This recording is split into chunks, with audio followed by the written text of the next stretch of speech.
Hey, what's up, YouTube? This is What's My Gray Garage, and today we have a Bauer surface conditioning tool. That's right. This is one of those tools you see that the body shops use, or the guys that do the put the rhino lining or the the bed lining type stuff. They spray the spray and liners into the pickup trucks or what other surfaces. This is the tool that they suggest or recommend you use because it sands nice and flat, and it doesn't leave any kind of you don't have to go over it so many times, I guess. But let's take it out of the box and take a look at it, and we'll see how it looks, and then we'll turn it on and see how it runs. Standard Harbor Freight box, nothing crazy. It is taped up at the one end, which is kind of good. It means that no one else was in there, I guess. Or somebody else knew to put tape on there after somebody returned it. Clean off my workbench. I got too much crap out of here. But I seen this tool and I thought to myself, you know what? I said I want to bed line my truck. Because actually my dually doesn't have any bed lining in it, and I like to do it. So I said, you know what, I'm going to get one of these tools. Plus, I wanted to do a little bit of woodworking, and I wanted to. I'm going to be cutting an arc out of, or like a semicircle out of a 2x10 to make it like kind of an entranceway, and I wanted this to sand to sand it smooth after I do the rough cut with the jigsaw. But so I thought it'd be a good purchase, and she's heavy, I'll tell you that. It got a hand guard or a handle, and it comes with actually 3 rollers. Let me make sure you can see that. Yeah, 3 different surface grinders. You got like a nice. Let me put my glasses on here. Got a 240 drum, a 120, and a really coarse one. This one's a 40 grit. Man, that thing's rough. I hate that. You wouldn't want to brush your knuckles with this thing, boy. I tell you what, it'd take the skin right off you, right to the bone. So, but yeah, it comes with 3 of these drums. I believe this thing was $100, $99. Of course, depending upon what state you live in, or town, or county, or whatever, you're gonna get hit with taxes and all that stuff. But overall, from what I'm looking at it, it looks pretty stout looking tool. I mean, it's of course it's got the guard here, which is not a bad thing to leave in place, I would assume. Some people might want to take it off, but I think this thing is going to throw a lot of particles, a lot of debris from when you're sanding. So I think this would be a good thing to keep in there. I know, like on 4-inch grinders, or 4.5 or 5.5-inch grinders, or is it 6.5? A lot of times you take the guard off so you can get into places, and that's kind of sketchy doing that, because you can get hurt pretty badly if something happens. But a lot of people do it. I do it, and what are you gonna do? You hope nothing happens. Comes with a kit with a few fasteners and a couple of Allen keys. Well, I tell you what, you think about all the Allen keys that are made out there in this environment that we have, of consumerism. There's millions of these keys, that are just one-use application. Isn't that amazing? That they actually found that it's actually to assemble something, whether it's a IKEA furniture or whatever. They actually make it where you can, just throw them away. It's amazing. Or you have a big drawer full of them at your house if you put a lot of stuff together, and then you go through it, and then of course you have every one but the one you need. So that's just the way it goes. Well, the handle fits. It's got two mounting points, and it should just slide right on there. And then we just install the 2 fasteners. Like I said, they're Allen head, probably some sort of millimeter, I'm assuming. I doubt it would be a standard type. And we got these 2 little metal blocks. I've got no idea what those are for. Not even, oh, I see what they're for. when you mount them onto the, when you mount your drums onto the tool itself, these are your key. This is a keyway that fits in there, and it's a double keywayed shaft. So that way the drum will stay in place and spin rather than spin freely. Probably from when you put pressure on it, they found that probably works really well.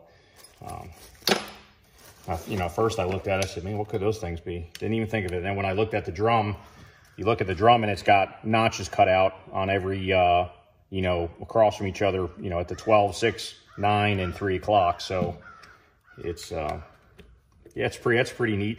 Of course, it would be better if they just had those in place where they were, you know, form fitted, where it was just, you know, just formed in the metal that way. This must have been an afterthought, because why else would they have done that?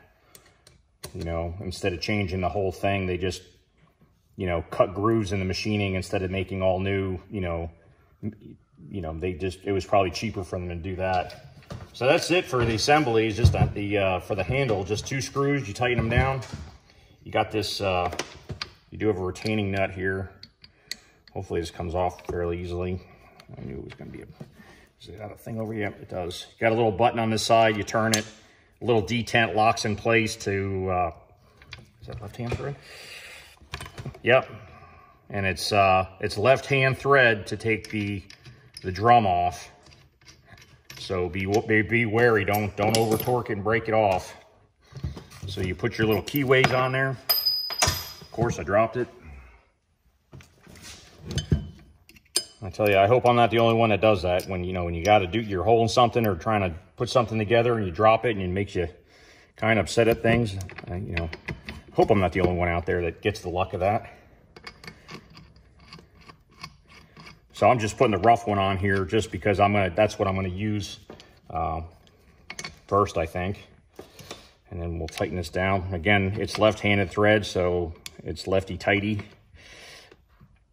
And I wouldn't think you'd have to go too crazy tightening these down. One, because of those keys in there, and 2, you don't want to over tighten a lot. At least a lot of this stuff, you know, it's made out of pop metal, or it's not the, you know, these are decent made tools, but they're not, you know, they're not they're not perfect, and they're not gonna handle tons of torque when you're tightening these down. So be mindful when you're tightening them down. But yeah, that's it. You've got a speed control on it. It goes from 1 to 6, and then you go have a lock or a trigger, and then a lock or a safety. Or is that a lock? Nope, that's a lock. So you can actually you squeeze the trigger. You squeeze the trigger like that. You push the little button in. You can let off, and then all you gotta do is touch the trigger, and it disengages.